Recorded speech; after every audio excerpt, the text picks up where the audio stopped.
سعد بن أبي وقاص. The Lion in His Lair, Part 03.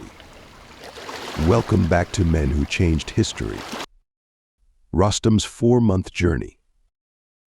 Rostam continued his march until he reached Al-Qadisiyah, after spending 4 months since departing from Ctesiphon to meet his enemy. He deliberately delayed and procrastinated, thinking that the Arabs would weaken if they couldn't find sufficient provisions, or that they would grow weary of the long wait and return to their lands. Superstitious hesitation. He also delayed out of apprehension about meeting Sa'd, especially after the stars had indicated to him the fate of Persia. Rostam preferred to stay in Ctesiphon and send army after army to fight the Arabs until their strength was broken and their resolve shattered. However, Yazdegerd rejected his opinion and ordered him to march himself. Rostam was a master of procrastination, spending 4 months on a journey he could have completed in just a few days. This highlights the tension between Rostam's cautious approach and Yazdegerd's more aggressive stance, as well as Rostam's superstitious nature. The Persian formidable army. Rustam reached Al-Qadisiyah with an army of 120,000 men, led by 33 elephants, including the white elephant of Sabur, which the other elephants were accustomed to follow. Rostam's dilemma: despite this massive force, he wished to turn the Arabs away from his country without fighting, knowing that if he was defeated, the gates of Ctesiphon and all of Persia would be open to them. He was the man of Persia to whom all eyes turned, the capable hero commander with no equal in all of Persia, and this put a huge weight on his shoulders of what others expect of him. He had been unsettled by the stars and their portents, and then he saw dreams that increased his belief in the stellar omens.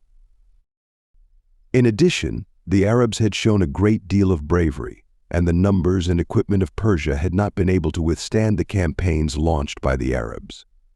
Al-Muthanna started successive raids in the Mesopotamian delta until he achieved his great victory over the Persians at Al-Buwaib. David versus Goliath. In all these encounters, the Arabs were inferior to the Persians in number and equipment, yet they would overcome them, defeat them, and carry away enormous spoils after their victories. Therefore, in Rostam's perception, they were people destined for victory. If he could turn them back to the Arabian Peninsula without fighting, he would have done his country and his king a service beyond any victory. This demonstrates the internal conflict of Rostam, torn between his massive military advantage and his deep-seated fears and doubts. It highlights the reputation of the Arab forces, who had consistently overcome superior Persian forces in previous encounters. Rostam hoped to avoid battle altogether, seeing this as potentially the best outcome for Persia, given the seemingly unstoppable nature of the Arab advance. Diplomatic exchanges begin. As the two armies drew near, correspondence began. Rostam requested Sa'd, may Allah be pleased with him, to send one of his men. Sa'd, may Allah be pleased with him, chose one of his lions, Rib'i ibn Amr, may Allah be pleased with him. Rostam resorted to a strategy of enticement, decorating his court with cushions and displaying pearls, rubies, and precious stones to intimidate Rib'i. Rib'i's dramatic entrance. They were surprised by a short man in coarse clothes, with modest weapons, riding a small horse. Rib'i, may Allah be pleased with him, rode his horse until it trampled on the brocade and silk. He then dismounted and tied it to pieces of the torn silk. Approaching Rostam, they told him, "Put down your weapon." He replied, "I didn't come to you, you invited me. Either you let me be as I am, or I'll return." Rostam said, "Let him in." Rib'i's disregard for luxury. Rib'i came in, leaning on his spear over the cushions, tearing most of them. Rostam asked him, "What brought you here?" Rib'i replied, with most profound Islamic message, Allah has sent us to bring out whoever He wills from the worship of servants to the worship of the Lord of servants, from the constraints of this world to its vastness, and from the injustice of false religions to the justice of Islam. He sent us with His religion to His creation to call them to it. Whoever accepts, we accept it from him and leave him be.